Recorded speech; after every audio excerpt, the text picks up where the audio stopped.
Hey, everybody. My name is Ian Douglas. I'm a staff developer relations engineer at Block. Block is a fintech company over in America, if you're not familiar with us as a company. I work on our open source developer programs team, and one of the many things that we've open sourced as a company is an AI agent called Goose. I'm wearing the shirt. This isn't a product pitch about Goose, I promise. But what I want to talk a little bit about is some realizations I've had about vibe coding and how many people here have actually vibe coded? Almost pretty much everybody in the room. Yeah. Vibe coding is a term, came out in February, and chances are good all of you have done it, but you also work with a lot of people who also vibe code. The concept behind it is you're using natural language, you start working on an app, and then you gradually guide it over time around, let's make me an X's and O's type of game. And so our AI tool is really good at talking to LLMs, and LLMs are generally very good at writing code, but they're not great at the intuition of how we want it to design something like a game. It might ask us some questions back. Is this a web game? Is it a mobile game? Do you need a full gaming engine like Unity? Things like that.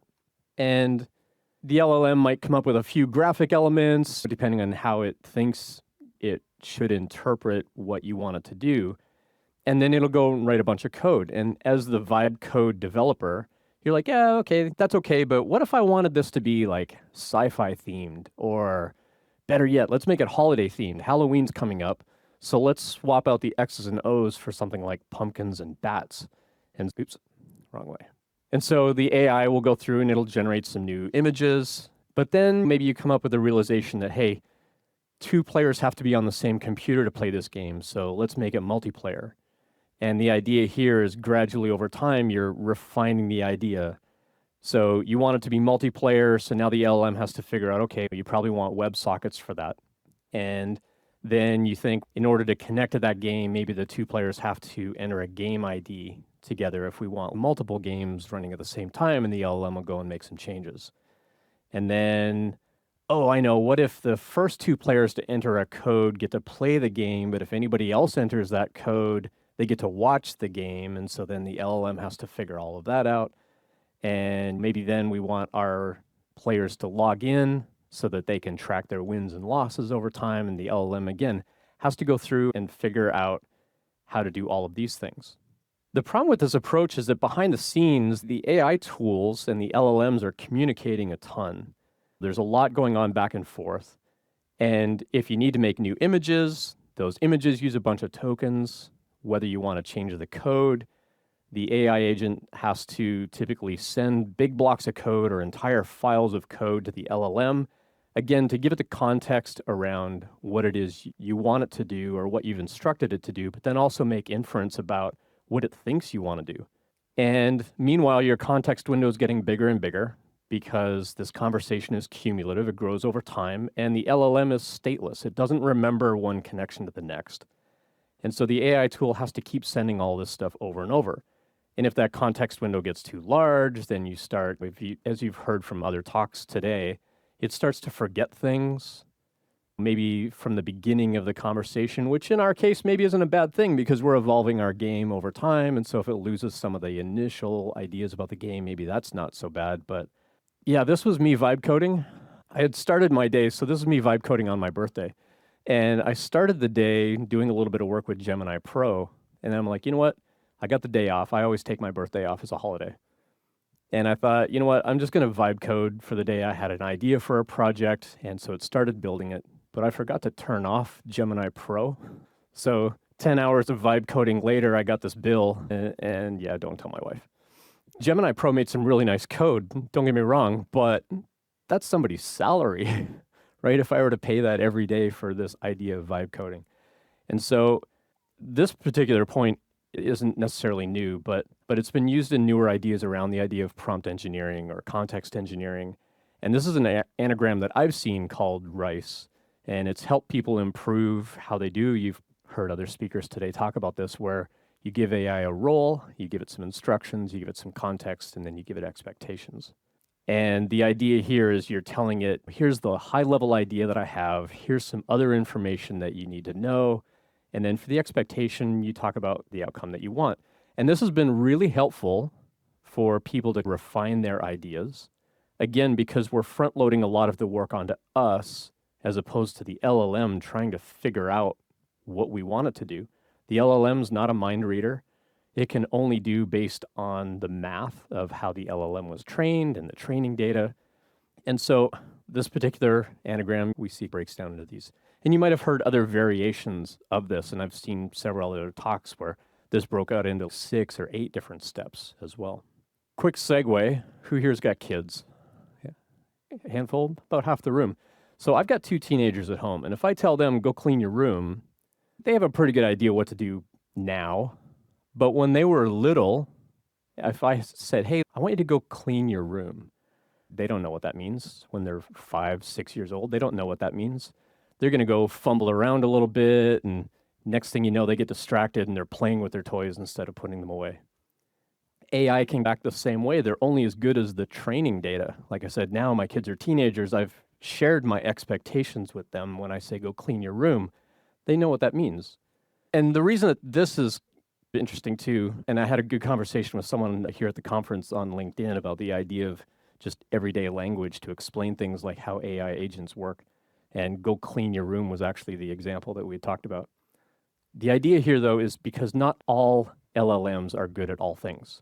They are getting better, but the problem I see is these LLMs are getting bigger and bigger with bazillion, gazillion, quadrillion parameter models, where I hope we get to a future where we're dealing with small language models that are highly proficient and highly expert at things, as opposed to these general, all-encompassing kind of LLMs. I think maybe that'll get a little better, but that's the segue. Back to the talk, I wanted to come up with something like rice, but better. And I thought, what's better than rice? Maybe ramen.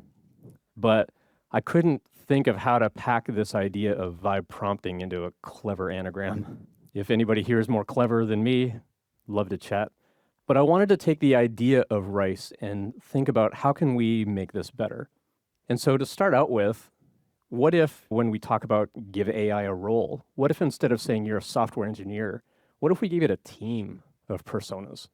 Instead of just you're a game developer, go make me this game, what if we said you're a game developer, you're also a creative art person, you're an expert architect that knows about WebSockets, you're a security expert that can watch for people trying to cheat or hack my game, maybe you're a QA engineer to help with testing to make sure this game always works right, maybe you're a product manager that can keep all this stuff in line. And then from there, for the instructions, instead of just saying, go build me the game, my idea for vibe prompting is go help me make a better prompt. And we've seen some automated tools like DSPy and so on that have been explained in a couple of talks today already. But what I would rather do in my prompt is say, hey, help me create a better prompt so that when I give this to AI, I have a more highly likely chance of success the first time out. And so what we're going to do is we're going to use AI to help us inform AI on what our intended goal is. And so the idea of the context now is instead of giving it more context about just the game, I want this team of individuals or this team of personas to have a Q&A session with me. Instead of just saying, hey, you're this team of people, I also write things into my prompt that say, I'm not an expert at most of these things, but these trained LLMs are pretty good at all of these things. So ask me clarifying questions. Keep track of the questions that you ask me and the answers I give you, plus the overall idea. Keep track of all of that in a file for me. And then find gaps in my knowledge. There are things here that I don't know or that maybe I haven't thought of yet. And then most specifically, because you're acting as these experts with all these different personas, try to poke holes in my idea. Find conflicting ideas. This project that I'd started back in May, where I ended up with that huge bill, I ended up having some conflicts. The AI was smart enough to say, hey, you wanted this, but these points are conflicting. How do we resolve this? And so I would think about it and I said, pretend you're also this kind of expert. And so this is where all of this started gathering momentum behind the idea of, hey, what if the ideal outcome of all of this was just go make me another prompt? And so the final expectation here is that it's going to take my idea, it's going to do this kind of feedback loop of just help me refine my idea, and give me a better prompt at the end of it. So just like we would vibe code where we're saying, hey, go change the code, go change this, go change that. If we have it keeping track of all these questions and answers, that's our new context. But then go build a prompt in another file and then gradually go back and refine that prompt. So just like we'd vibe code, we're going to have AI examine what this prompt is here at this point, and we can say, hey, go spend time on this better prompt, compare it against this Q&A. Does all of this line up? Does this prompt adequately cover everything that it's done here? And then now it can go off and it's got a much better chance of success, especially if we tell it, hey, by the way, we want that better prompts outcome to be a list of tasks to go do. Preferably that list of tasks could be imported into a tool like Jira or GitHub Projects or Trello, where the AI agents now that we use can just go look at those tickets and go pick off a ticket and go do that chunk of work, ideally in parallel, so all of this stuff can happen even faster. Based on my experience, because I'm doing this a ton now, the amount of tokens that you're going to end up using on this is less. Because if you think about what's happening, instead of vibe coding where I build out this big elaborate project that I did back in May, the idea now is I'm using a lot less tokens just to have conversation with AI about what I want the project idea to be to come up with more of a spec list. And the idea of a spec list is actually something that GitHub has made. They've made Spec Kit. Has anybody heard of the Spec Kit from GitHub? This is effectively what they've turned into a tool as well, where you give it an idea, it refines it, and then comes up with an actual specification, or what we call, at least in America, we call it a PRD, or Product Requirements Document, where we're saying, here's a list of everything that we want this project to be. I'm going to share some tips here in a moment, but so going back to the project that I was starting to build in May, where I spent $250, I decided, you know what, I'm going to start this whole thing over again in July. But now I'm going to kind of dog food my own idea about what this prompt engineering or this vibe prompting is going to be about, and what's that outcome going to be. And I decided, because I'm very data driven, I'm going to go back to Gemini Pro, even though it cost me a huge amount of money. I'm going to go back and reuse Gemini Pro and see what that outcome was. And it cost me $12 to come up with that better prompt. And it basically helped me refine a one paragraph idea of, hey, I want to build this platform and these are the kind of features that I want. It helped refine that one paragraph into a 4-page document of all the notes, all the specifications, a summary of all the questions and answers, and basically helped me write a new prompt that generated a task list. And now a lot of that work is being done in parallel. The development costs are still ongoing, but it started out with $12 to come up with kind of this new prompt and new task. And my development costs now have been about $50 spread across Gemini and GPT, including a little bit of work in Gemini Pro, but not the whole thing. But I'm also starting to utilize local LLMs now. I've got hardware at home now that can do all of this. And obviously, you can compare the cost of, is it cheaper to use cloud LLMs or buy your own hardware? For me, I just wanted to buy my own hardware just for the knowledge of learning all of this. But I promised some tips, so here's your takeaways. Number one, I mentioned having a Q&A session with AI. And the idea here is that you're going to track the results and track what it's doing. So you can come back to that session later, or you can tell it to pick up where it left off and resume continuing to work on what you wanted it to do. Secondly, have that prompt say, hey, you're this team. I want you to help me make this new prompt. But make sure that prompt also includes that team. Now, the biggest feedback I've had on that is I don't know what personas I even need for my project.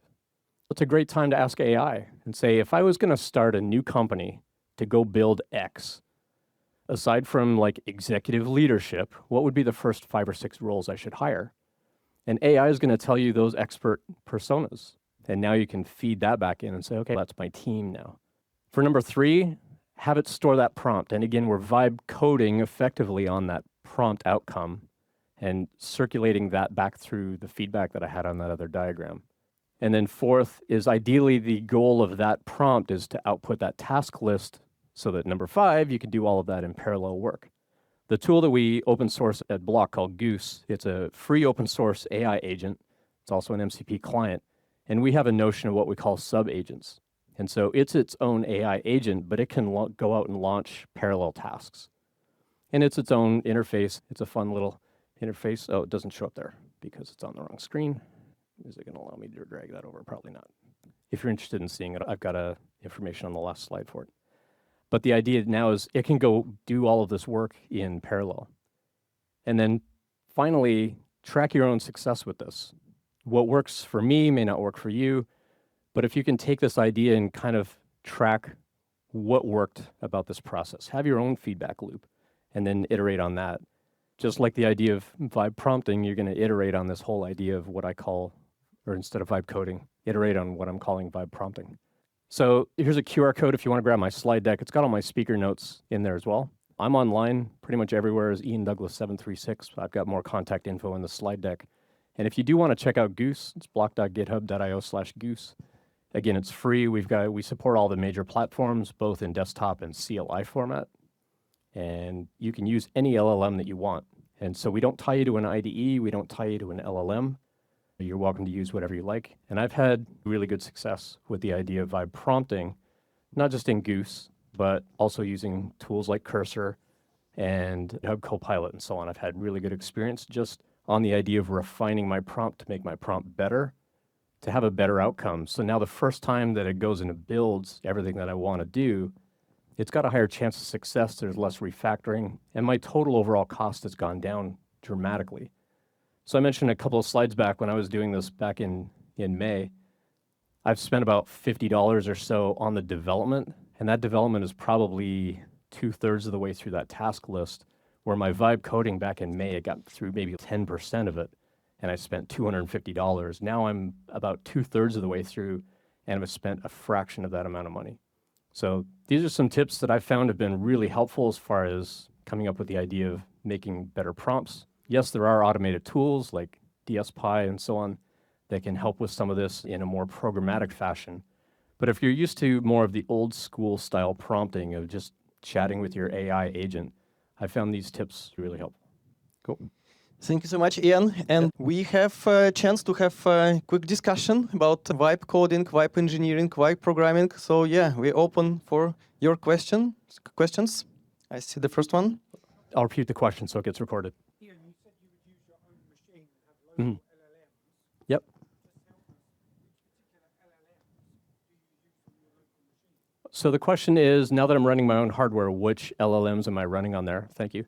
I'm using GPT OSS, and I'm using Gemma 3, and I'm using variants of the Qwen 3 Coder LLM. And I'm having better luck with GPT OSS and the Qwen Coder, the Qwen 3 Coder, for what I'm doing with software development. Depending on the type of project that you're undertaking, you may want to reach for other LLMs. Because again, some LLMs are better suited for some tasks. I use GPT if I need more creative things. I use tools like Gemini if I needed to do writing and documentation. If I need coding, I'm going to probably reach for a Qwen 3 Coder. And the AI hardware I've got at home is 128 gigabyte AMD AGPU. It's called a Strix Halo machine, and so I can load the GPT OSS 120 billion model on there. But I generally run the 20 billion as well as the Qwen 3 Coder 30 billion, and I can load both of those into memory at the same time. And then depending on what I'm doing in my prompt, I can just swap which LLM I want to send that request to. Yeah, thank you. What kind of hardware again was that? It's an AMD system. It's the Ryzen AI Max Plus 395. The short name for it is Strix Halo. And it's a GPU and CPU combined into one chip. And yeah, it performs really well. Yeah, because I personally tried Qwen 3 via Olama on my, let's say, regular office laptop via GitHub Copilot. And yeah, that works, but I had to sit and wait 3-4 minutes before first token appeared on the screen. And then it appears like that. But that works. If anybody's old enough to remember old modems and dial-up and you could literally watch the text draw across the screen, I feel we're back in that realm where it'll get faster someday. There's a question back there. Yes. Who was that? Yes.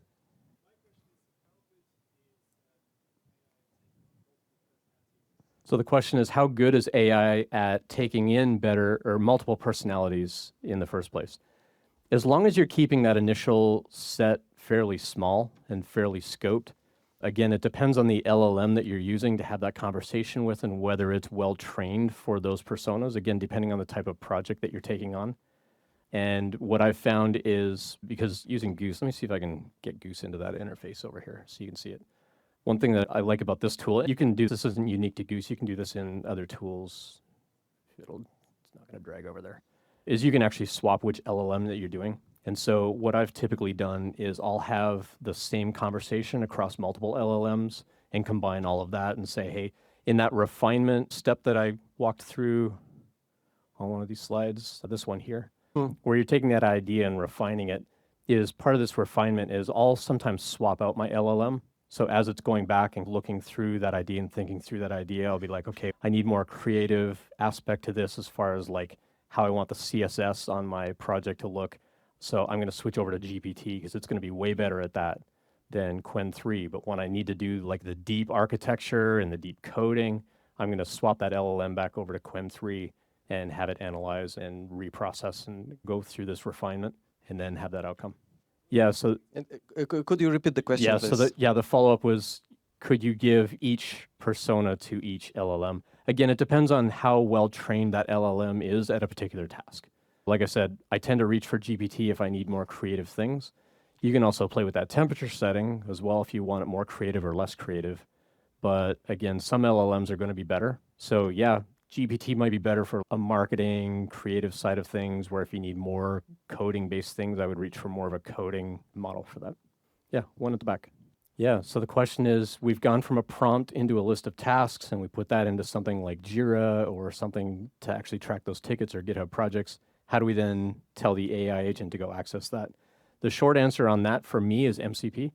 I use MCP tools to go interact with those other things. There's some really great MCP tools out there.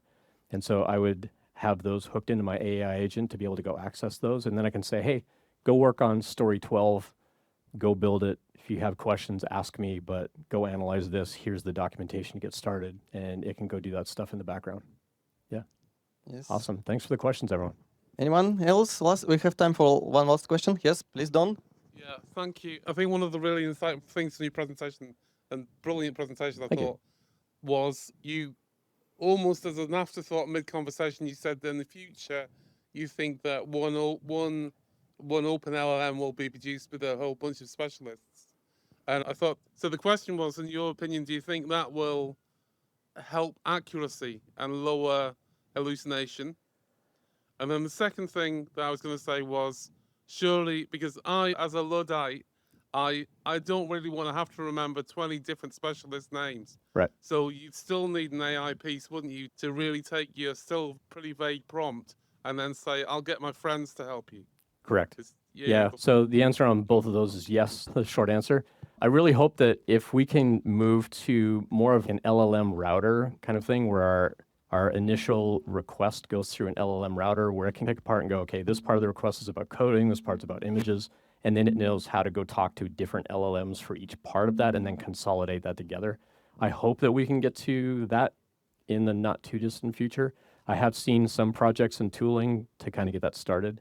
For the second part, yeah, I don't always remember all those roles either. But again, that's a great chance to ask AI, hey, I'm starting this project. What kind of expertise or personas or what kind of, you could even ask AI as simply as, who in my friend list, what roles should I be talking to about this kind of project? And just tell me their job titles.